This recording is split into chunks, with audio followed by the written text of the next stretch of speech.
when we look at these diversity scorecards and what Paulette Brown, former president of the ABA, former president of the NBA over at Lock Lord said, we have firms that are scoring high on the diversity scorecards and they don't have one Black partner.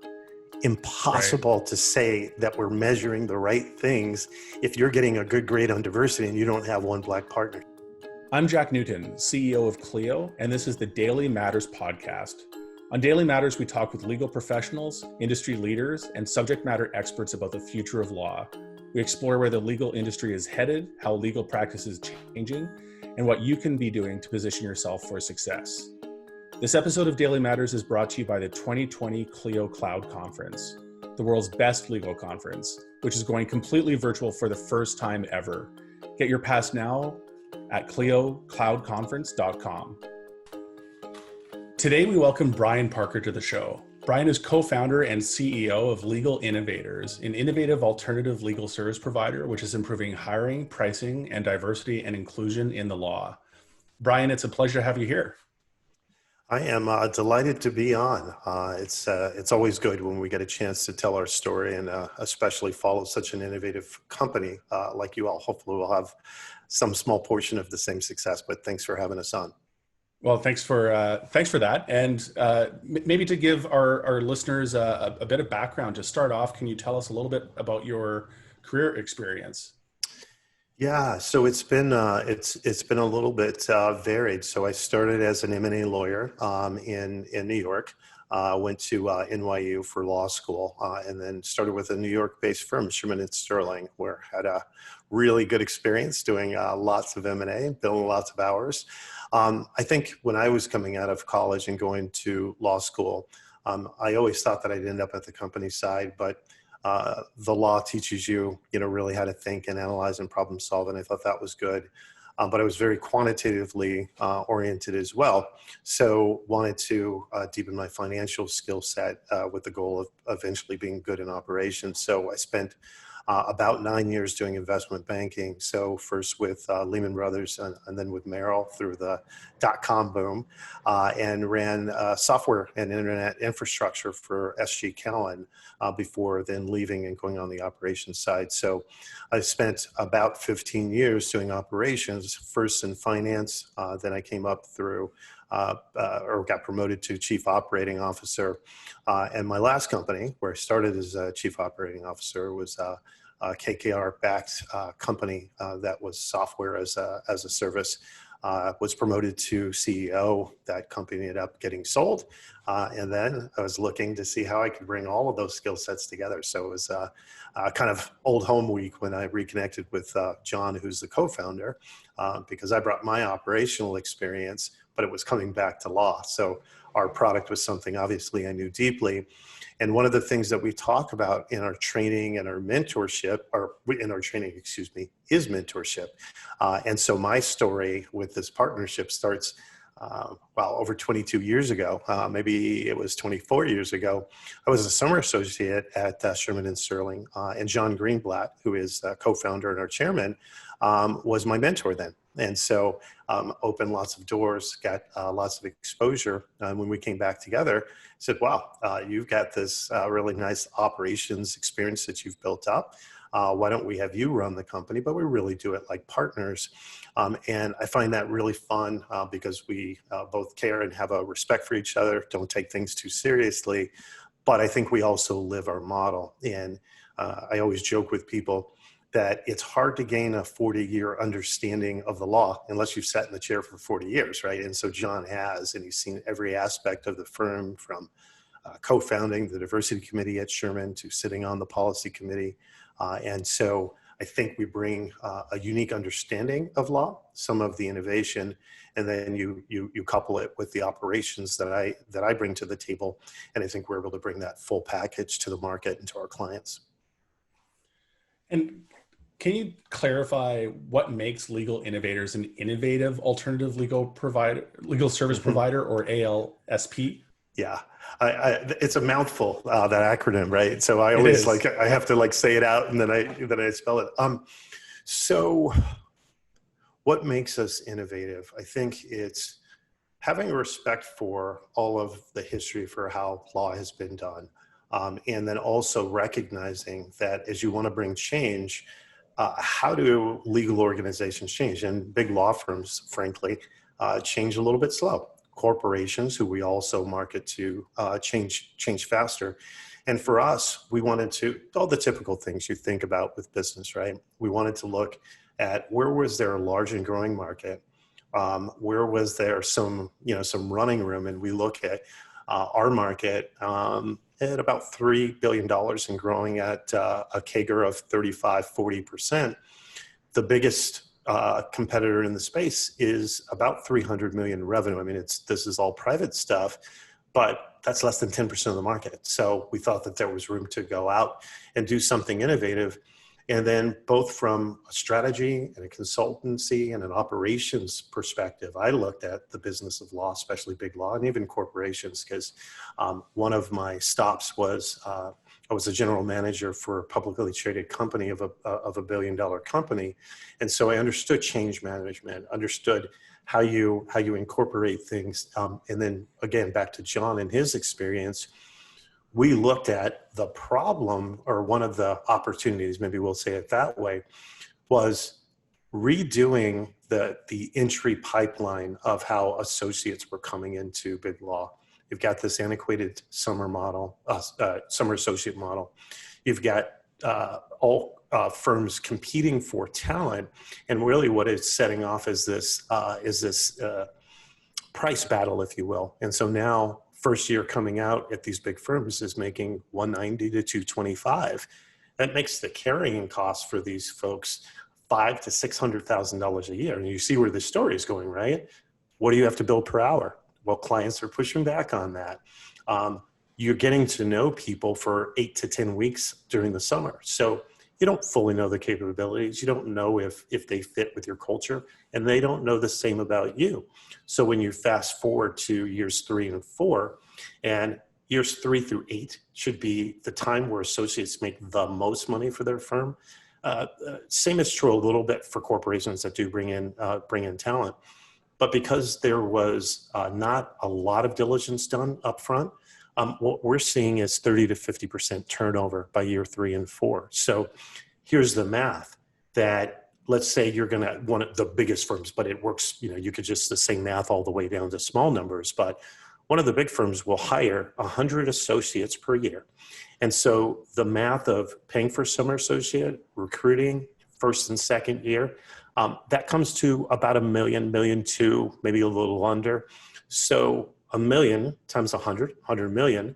If you turned over 50% of your associates, that means that your investment is sunk. That's 100 million. You're going to try to make a return on that investment with 50% fewer people. So we sat back and said, well, clearly that's inefficient. Can we bring more of a business mindset, meaning running law like a business? And some firms are already there. And so the way we've innovated is to break apart every problem that I just said and have a better answer for it. So modeling after the European apprenticeship program, we have people 1 to 2 years. They're matched up with a firm or corporate legal department. Over that time, both parties are getting to evaluate culture. Both parties are getting to evaluate competence. And at the end of that period, if there is that cultural match and it's decided that the work was good, you'll come together. And then our theory is that there'll be a lot more stickiness, meaning you're not going to see 50% turnover. Maybe you see 20 or 25. There's always going to be people leaving for different opportunities. Taking the cost way down. So we're going to pay a salary that's commensurate with what other grad level programs come out, MBAs, that sort of thing. So we're able to take the cost down by as much as 40%. Then we get to the matter of retaining. So you've invested in this person better. Well, now we want to train and mentor. Do you have the skills needed to do the work? Can we, rather than just giving up on you if you make a mistake, do we have a thorough training program that can help you develop? And knowing the competencies that you need after first year, second year, third year, fourth year, we can look at it as almost like a consulting exercise and say, If a person's not objectively meeting this standard, then they're behind and we have to catch them up. Mentorship, and this goes especially for some of our diverse candidates that may not have grown up in households that were discussing big law. So how do you open doors for them? How do you make sure that they're getting equal work so that they're getting the visibility? Because then they feel valued. Then they feel that there's a sense of belonging. And if there is, people are going to stay around. And if they perform, then they'll get promoted. So all of those things are things that we try to bring, and we hooked up with the best of breed people at each step. Our training program was structured by the former chief talent officer of Paul Weiss, so we feel good about where we're going. We have, and the last one I'll make, we have both diverse and non-diverse associates, and so our part of our John, as I said, co-founded the diversity committee at Sherman in the early 90s. For all the listeners that can't see me, maybe you'll see a headshot or something. I am a diverse CEO and started out obviously as a African-American lawyer. We said that we wanted to make sure that the doors were open to in bigger numbers to more diverse people. And so that's our absolute commitment. We had 30% African-American in our first class, 50% overall diversity. Next year, that number is going to go up to 35% and 55% respectively. So it is, and I know we'll get into this, but if you pause and look at the George Floyd murder, I think what it's done for our industry is corporate legal departments, vendors, law firms are all pausing to say, how do we get at this issue of race? How do we get at this issue of equality and opportunity in a systemic way? And I think that we're going to be able to insert ourselves and add a lot of value as we go. And that's something that's critically important to us. When you look at some of the impacts you're able to see on the numbers, Bryan, I'm wondering if you can share any metrics around retention. Some of the math you've done is undeniable in terms of the kinds of efficiencies we could drive if we're able to move these metrics in the right direction. Do you have any, even early results that you can share with us on that front? Yeah, so it's a real good question. And what I'll say is that we are just coming up on our first year anniversary as a company, right? Yeah. So things that we have are still anecdotal. We have to go through a couple of cohorts before we have that hard data. Absolutely. But part of what I bring to the partnership, Jack, and you put your hands on it, and hopefully it jumps off of my person, is data and it is metrics, because we think one of the reasons that diversity and inclusion initiatives maybe haven't driven as many results as they could have is that we're not putting metrics on it. We're saying, hey, we spent a bunch of money, we hosted some galas, we gave money to good causes. That sounds to me like more like philanthropy versus saying, here is I'll take JP Morgan, right? In our webinar, the managing director for the Advancing Black Pathways Initiative spoke. And one of the things that he said was that starting from the top, Jamie Dimon said 50% of our work will be done by women and minorities. There's a stake in the ground, right? And that's not going to be overnight. And I'd be lying if I said I knew the exact time period, but let's just say for a moment that was a 5-year goal. Now it comes out of the bucket of nice to have and moves into the bucket of business imperative, just like anything else, right? So where I was the GM, or like with Sekou, who I'm talking about, CEO comes and they say, look, we've got to have, our profit has to go up by 20% or whatever. And so they'll look at your business and do you deliver it or not? And so we're measuring, and then we're making it transparent. Because if you can communicate with the people in the organization, whether that's a company, whether that's a law firm, then people are starting to feel that there's more fairness in the process. What I can tell you on the numbers is one of the organizations that we've enjoyed a good early relationship with, and we want to keep drilling down. I think you may talk to them at some point in the future, and that's Parker Analytics. And Evan Parker is a data scientist of the first order, and he has a lot of analyses, a lot of numbers. And so what some of those numbers say is, well, diversity has been a nice to have again. It's been a moral imperative, but he shows the studies of where it's a business imperative by saying diverse teams are $250,000 to $300,000 per partner more profitable. So that drives. Another tool that says, how do we measure the equitable assignment of work, right? Because if we get to mid-level or the partner level, where then you're judging and saying, okay, how many people do we have? Well, it's way too late for that. Did we make sure that some of these asymmetric results that we don't want to happen are not happening up front? And so what I can tell you is I wrote a paper. It was called Democratizing Diversity, and it appeared in the American Lawyer, I think, in May. It was a shorter version of a long paper with lots of data and that sort of thing. And basically what I did was this. In 1997, the Wall Street Journal wrote an article on our firm, Sherman and Sterling at that time, featuring me, one other African-American associate, and then John from the Diversity and Management Committee level. They were asking a very simple question. And the simple question was, why do big law firms have such a challenge attracting and retaining talented African-American associates? Now, some of my colleagues might joke with you and say, who called Bryan talented? But, besides the Right. point, right? We looked across the street at that point, and there were 4.9% African-Americans. When we did the bring down, when I started the company, so I picked a woman in our office because we're talking diversity and inclusion. I picked an African-American man. I give you one guess as to what 22 years later that African-American number was.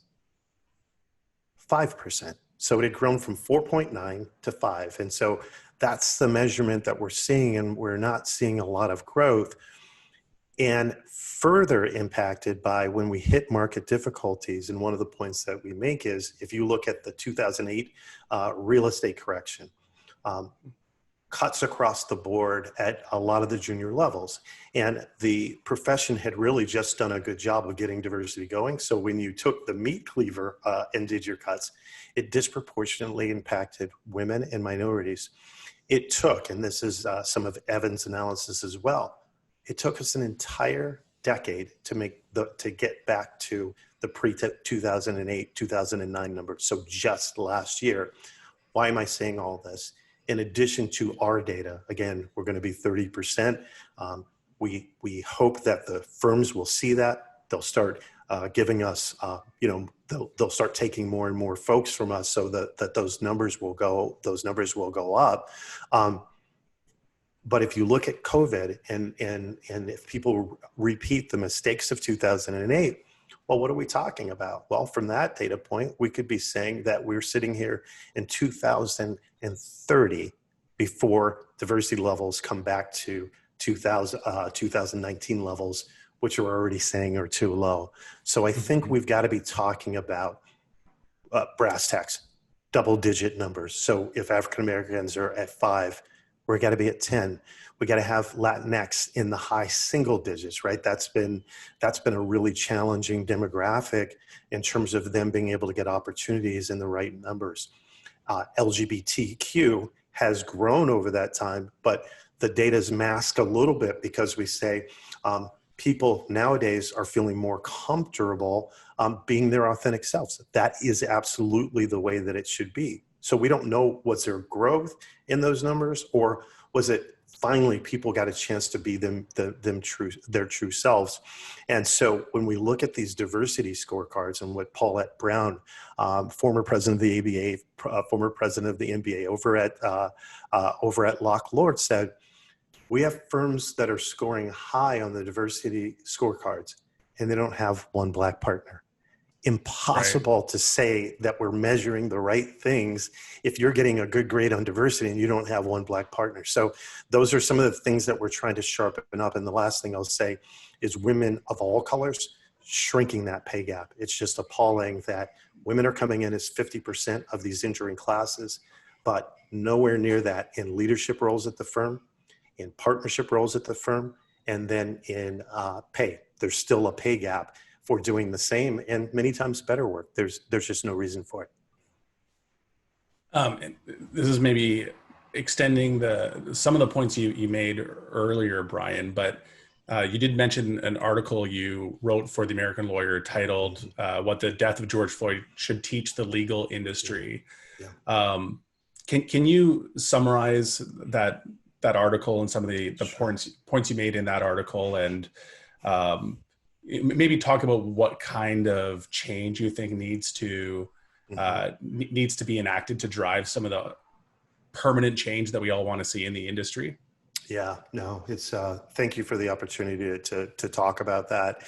And if people look on our website, they can see both that article, and coming out of our website, we listed about a framework for diversity solutions. So we certainly welcome people to go there, and that's legal-innovators.com, www, obviously. But to answer your question, the first thing may surprise you, but the first thing is around mental health. So there was a line that I used, and so I gave a number of interviews and did some podcasts right in the wake of the article, and I said wrote a line, and I guess I said it out loud: your Black colleagues and friends are not okay. We've got to step back, and mental health goes across the profession, right? And so we've got to be able to check in, and even if it's just to make sure that people could operate at full capacity. Now, what does that mean? Well, people are just, I think, human beings of high moral character, regardless of their color. We're appalled by what they saw. For African Americans and your colleagues and your friends, the point that I was making is it is equally appalling, but personally traumatizing, right? And so what do we do with that? And people say, well, Bryan, you went to Berkeley and you went to NYU, you're at these top firms. When I go outside, you may have heard this concept before.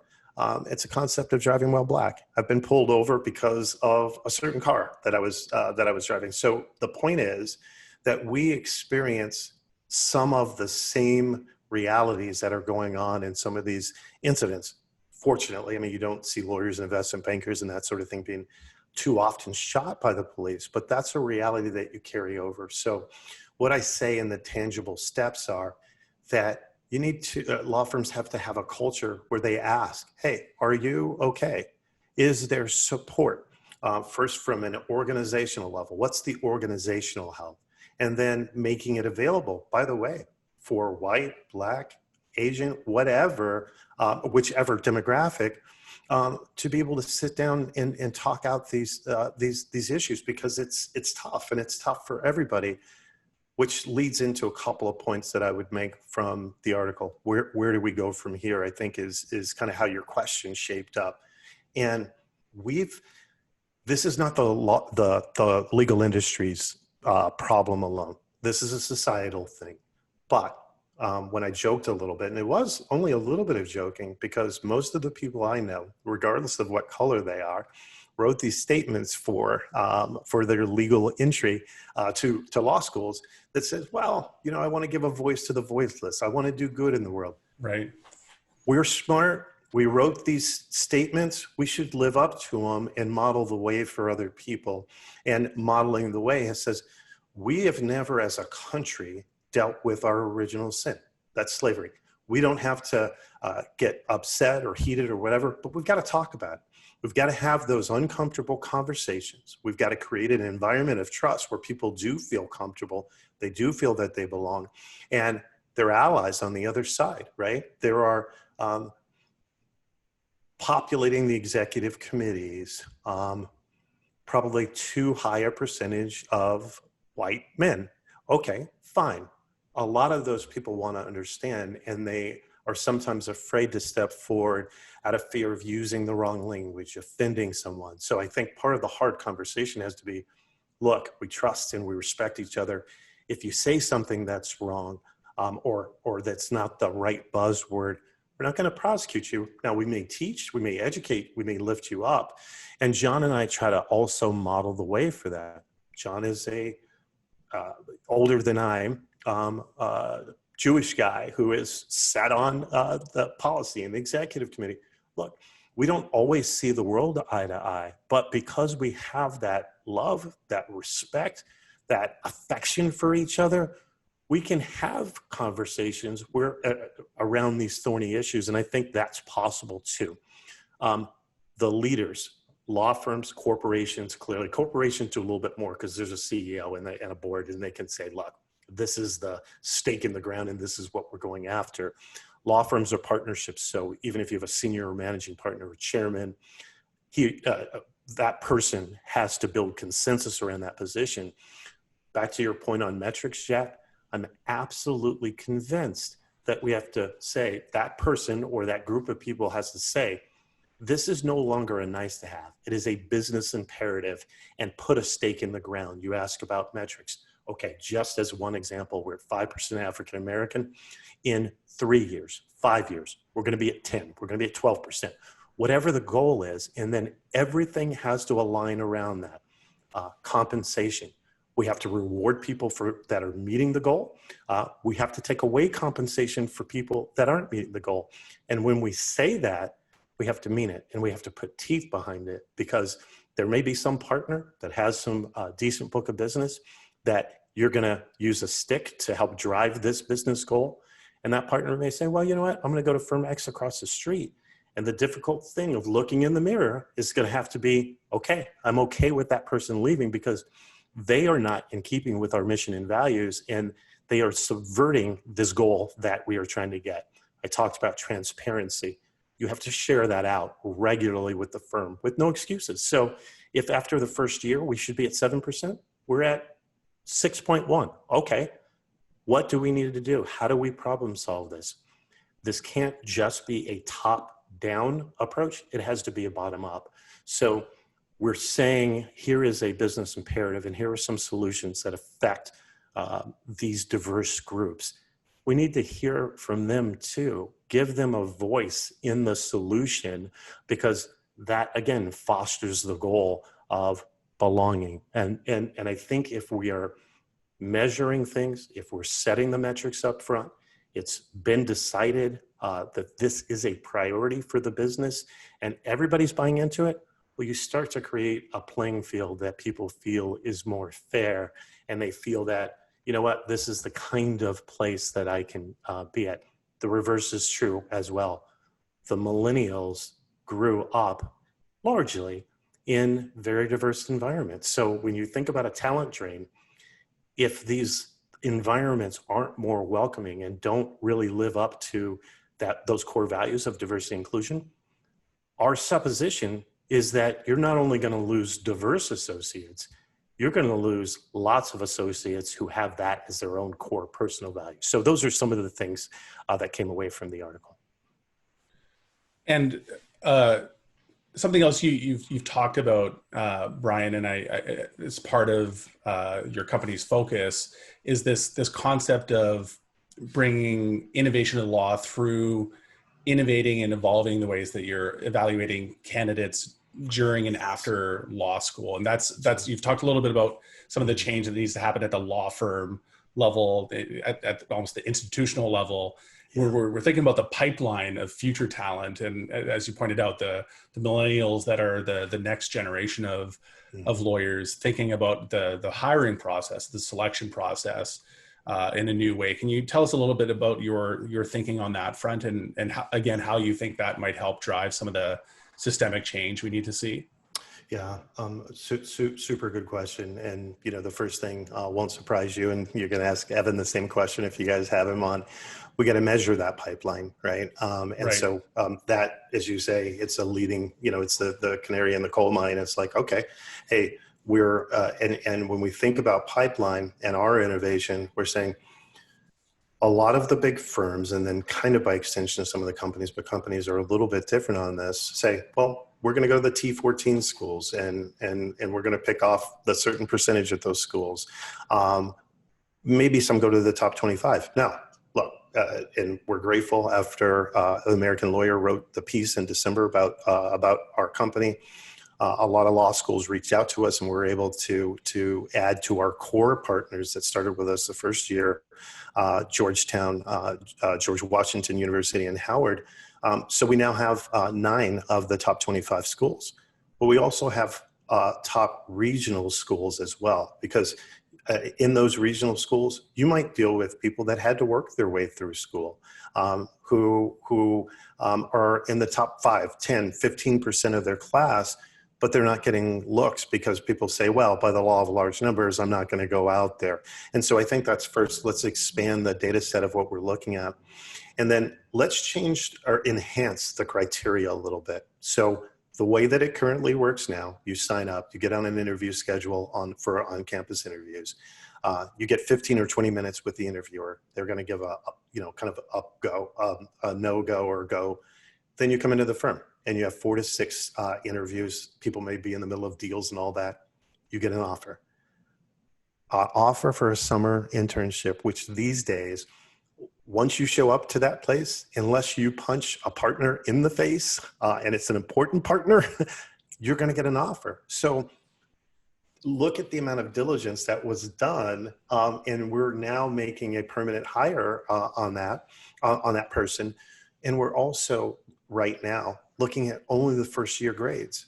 Well, what about people that showed up and they, obviously they had the candle power to get in, but they evolved and they learned the game of law school and how you mature and go through. Well, those second and third year grades and performances right now don't show up. So we want to look at the whole person. Third, statistics and looking at, I guess we have a way of looking at metrics that will, hate to say AI because it's an overused buzzword, but we look at 15 to 24 factors that we think can be more predictive of who's going to be a good lawyer. And so if you can take that data because it's there, then it starts to even up, right? Because if you're, say, in the way that you're doing it right now, you're overweight on the top 14 schools. When we've compared this data, it's more distributed from across the board. And you have somebody that was a varsity athlete, somebody that's on scholarship at their law school that may be ranked a little bit lower. They can become a good lawyer. Fourth, we try to get to know the people for 6 months to a year, right? So we have a better sense of them. We keep our number of schools that we go to small so that we can get on the phone if we need to and really dig down on a candidate with the associate dean of placement. And then lastly, we give them a live test of a project that you would have to think through and then clearly write if you were a first or second year lawyer. We're able to take that and say, it's not a cutoff like, oh, okay, well, if you didn't do great, you're out. But does it show the shape of thinking? Does it show logic? Does it show creativity? Does it show that you can evolve? Because we're not saying it's the typical law firm environment where it's sink or swim. We're saying that we have these support mechanisms, which are the training and the mentoring. But if you put all 4 or 5 of those steps together, now you have a really rigorous evaluation process. And I think not only are you looking at your pipeline, and your question was related to diversity and inclusion, Mm-hmm. so it should be a more diverse pipeline. It'll be a high quality pipeline. And then just to go back to the math problem that I was saying before, the $100 million investment in making the return with half as many people, you should have a stickier class that's gonna be around. So now on that 100 million, you've got 80 associates to make your money back or make a profit on rather than the 50. So those are some of the ways that we innovate and what we do in particular in the recruiting process. Shifting gears entirely, Bryan, would love to hear your perspective on some of the impacts you've seen COVID-19 have on your business and your clients as well. What are some of the major changes that you've seen over the last 4 months? Yeah, like how much time do you got, Jack? We got a couple hours. We're gonna go to beers after this. I wish we could. That would be so great. Yeah, no, I'm obviously being, you laugh to keep from crying, right?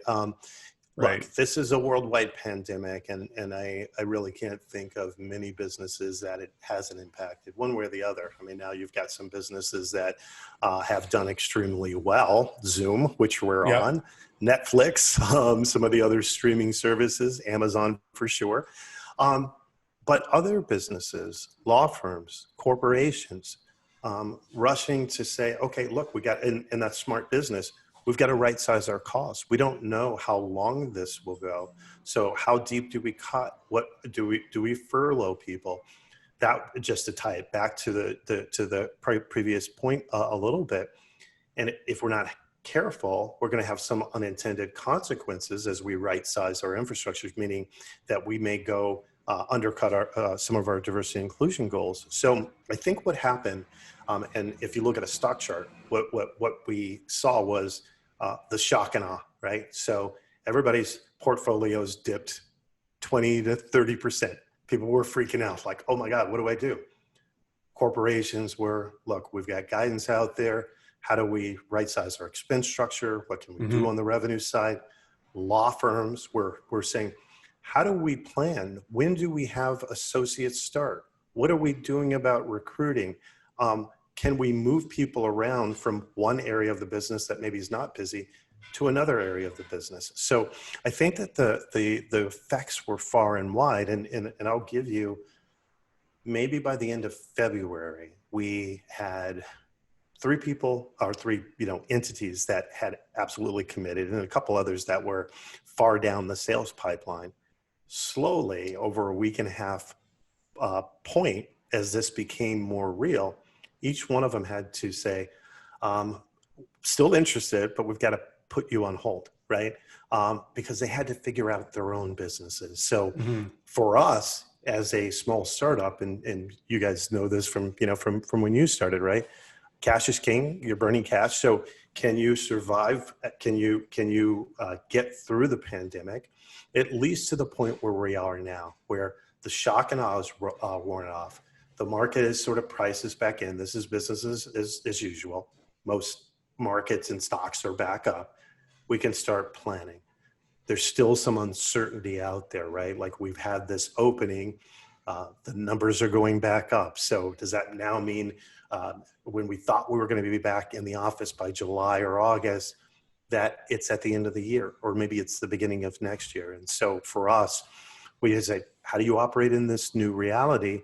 Our model is still a 1 to 2 year apprenticeship, but we rolled out our flex services this morning, so that people can say, look, if you have an area that's flexing and you want a big law trained, ready associate, if you have diverse needs, that's fine too. But we have great people, both diverse and non, what can jump in and help you for as little as 3-6 months. And we hope that will start a partnership that will then turn into our core model. I think it's people really having to assess, get calm, and then just really put a business plan in place and be comfortable being uncomfortable, right? We just don't know some of these answers, but what we've proved is through Zoom, through other mechanisms and phone calls, we can be resilient, and I think that's where we are. There's, I guess, lastly, I may say that there's probably a need, maybe more than we are, on the mental health services side, and checking in with people that are feeling isolated, that are feeling I'm used to that social contact, that are not getting it, and figuring out how we do that across the board. Bryan, this is building on one of the last points you made, but you've got a background in law and in business, which is not super common, and something we've explored a lot on this show and talk a lot about at Clio in general is just the power of bringing a bit more of a business mindset to operating and running a law firm. And I think especially in the midst of a pandemic like this, thinking about the growth opportunity and the opportunity to really innovate and differentiate yourself at a business level is a significant one. Can you speak a little bit about how you think lawyers can and maybe should think about themselves more as a business and some of the impacts that can help drive for the average law firm? Yeah, no, it's I think really good question. So you first have to set yourself up like a business, right? And to say, what are the measurement periods? I think when an American lawyer does a lot of great things, right? I think when they came out with the MLaw 200, whenever that was, 10, 15, it's probably 15 years or more ago, it shifted the rankings, and the rankings are driven in part by profits per partner, right? So what do you focus on? Well, you focus on profits per partner that year. And Right. most companies are thinking in terms of strategic plans in 3 to 5 years, right? And that's why you see companies will say, look, we can be a little bit more flexible. We can take a chance on some innovation. But there's some firms that certainly are at the, I don't want to say the cutting edge, but some firms that are saying, look, we have to do it. I'm hearing from my customer, let's just say in the most basic example, in that first year that I'm charging $500 to $600 an hour for to try to make up for that huge carrying cost that I talked about at the beginning. Well, the clients, the GCs are saying, no, we're not going to pay premium rates to train people on our matters. And so we've seen the realization rates drop to 400 on average. So the first thing is to deal in reality and then make a business plan that works to that reality. So if you are not proactive and kind of give that value and bring your costs into line, well, guess what? Either you're going to lose that work, or the client is going to say, here's the price, take it or leave it, and you're going to be out over your Right. skis. So I think a lot of people, whether they use our model or not, are saying, okay, the salary war's probably gotten out of hand. Do I have more real estate, premium real estate than I need? Can I right size that? So I think those are some of the first things. The law firms, as we look at data and as we reach out to our customers, probably won't surprise you, right? You want to reach out to people that are in a more innovative mindset. And so some of these companies that have added a position, or law firms, excuse me, that have added a position that you still don't see in every law firm, and it was uncommon, as little as 5 years ago, and that's a chief innovation officer, right? So a former Bain, McKinsey, some consulting type that's concerned with the business of efficiency, the business of the next marginal dollar of profit, more long-term thinking, and maybe adjusting the mindset of how people are thinking, strategic officers. And really, firms have had executive directors and CEOs for a long time, but they were kind of at the behest of the managing partner. And now they're saying, look, I'm going to have my true business partner. And as we articulate our goals, and yes, we want to work within the MLaw 200 because we want to be ranked as high as possible. But to the extent that that produces some results that we don't want, can we change the measuring period so that maybe maybe it makes sense, say in this year coming out of George Floyd, to really double down and invest in a serious way. You talked about systemic change, Jack. I think that's the right word. So if I wanted to really double down and invest there or open a new office this year, but that was going to drive down my profits per partner by, let's call it 10%, right? And so I look at that on a pro forma basis, and I look year over year and say, well, I was at 40 last year. This is going to drop me to number 52. Is that okay? Because I'm going to show you how that investment, maybe in year 2, but probably more likely in year 3, 4, 5, Right. is really going to pay off. And we're jumping from 40 to 30 or 20 or whatever it is. It's a math problem. And this is the way that business folks look at it. I would just look at those two income streams, right? Discount them back to present and say, here's my myopic focus of investing in only a year, and I'll have some marginal growth. I've really invested in income stream 2. And so my profits are down in year 1, maybe in half of year 2. But 3, 4, and 5 are going to return such an outsized investment when I do a present value analysis every time. Cash flow stream number 2, where I've made the strategic investment, is going to be far greater. If the partnership can get their hands around that and people say, all right, our compensation is driven that way, our rankings are driven that way, and we're looking for the future as opposed to just 1 year at a time. I think doing some of those strategic things get people, further and further. And then Obviously, you can enhance, you can do some of the things that we're doing in the alternative legal service provider space.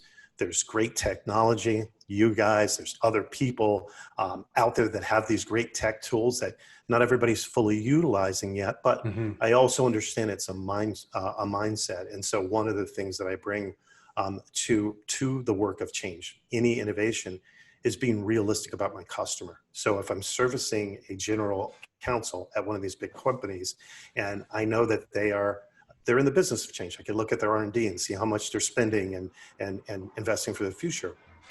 I'll look at a law firm and say, well, you know what? They want to be innovative. They want to start changing, but realize you don't take a battleship and turn it 180 overnight. We've got to measure out that change. But as long as we're being clear about what the metrics are, what the periods of those measurements are, and then again, reporting out. I mean, it sounds simple, right? But you are thinking, acting, feeling both inside and out like a business. And again, many law firms are ahead on this curve. Our role is to try to see, not go in and say you're broken, but here's some opportunities for value enhancement. Where can we be a partner and help you expand? I think you made a really important point around also being really clear about what your priorities are and what costs you're willing to bear to make some of these long-term impacts. And to a point you made earlier about when you're writing your law firm admission letter, it probably wasn't centered on maximizing profits per partner, right? That's and right. somehow Yeah. that's where the profession has gravitated, That's right. at least in some firms. And if we want to drive the kind of enduring change we want to see in the industry, it really feels like we need to start thinking in a multi-year time frame and be willing to take some short-term sacrifices to get there. And maybe to tie this all together to wrap this up, Bryan, we've talked about a few big themes here over the course of our conversation, maybe tying everything together in a holistic way. What does the future of the profession look like to you if we drive the kind of change that we've talked about over the course of this episode? Yeah. What does it look like?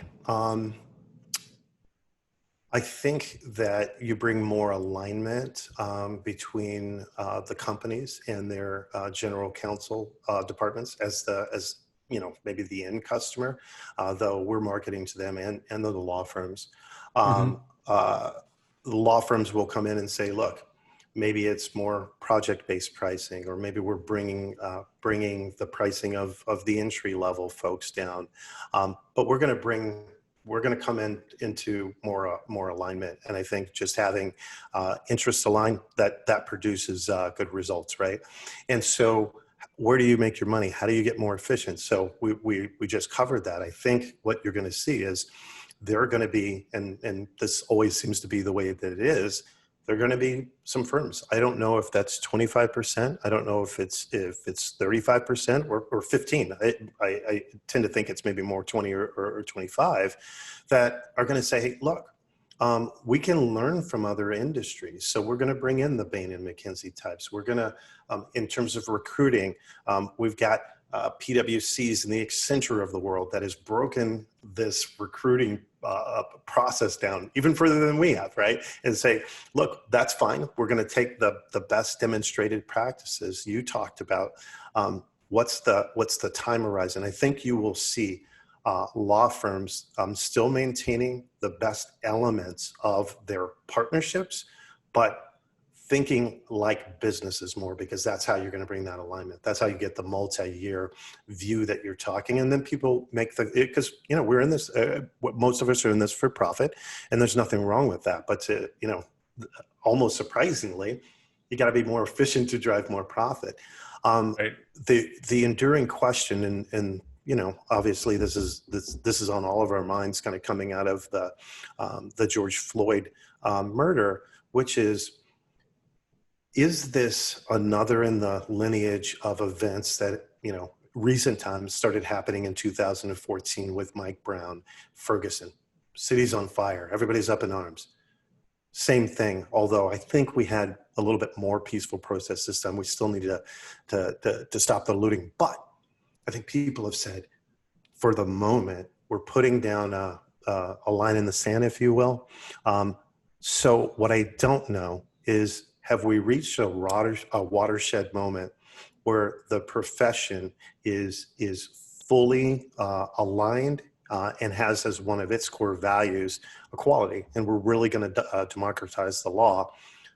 Or is this kind of a flash in the pan? I hope that it is more than that. And then, selfishly, I won't give a commercial for us, but I'll say for all providers, tech, services, both in the alternative legal service provider space. If we look back at 10 years ago, law firms were still getting, sort of fat and happy off of doing diligence and, reams of documents. Well, what happened?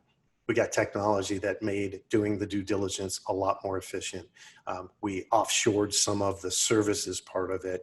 So I see the profession continuing to get more efficient by incorporating not just the best practices that we talked about, but because this is what businesses do, right? At least the best ones. Not technology for technology's sake, but technology where it can really make you more efficient and to build in whatever concept you want to be, machine learning, artificial intelligence, around some of the human processes. Because I do think we can get better at both predicting who will be a good lawyer, that has to do with the pipeline, but also the longevity. And I think that if we look at it like that, there's a role here for this alternative legal service provider universe to continue to expand. Now, we're not going to be law firms and displace people, but can we all be aligned where we're helping with efficiency on the corporate side and on the law firm side? I absolutely think we will see those things as I don't know, maybe a decade is the right frame of management. It's a good profession. We've got some things to fix, so it's not, let's throw out the baby with the bathwater and start all over. But we've got some fine tuning to do. Thanks for joining us on Daily Matters, a podcast from Clio. Rate and review wherever you get your podcasts and subscribe so that you never miss an episode. Daily Matters is produced by Andrew Booth, Sam Rosenthal, and Derek Boland, and hosted by yours truly, Jack Newton. Thanks also to Clio, the world's leading cloud-based legal technology provider, for supporting this podcast.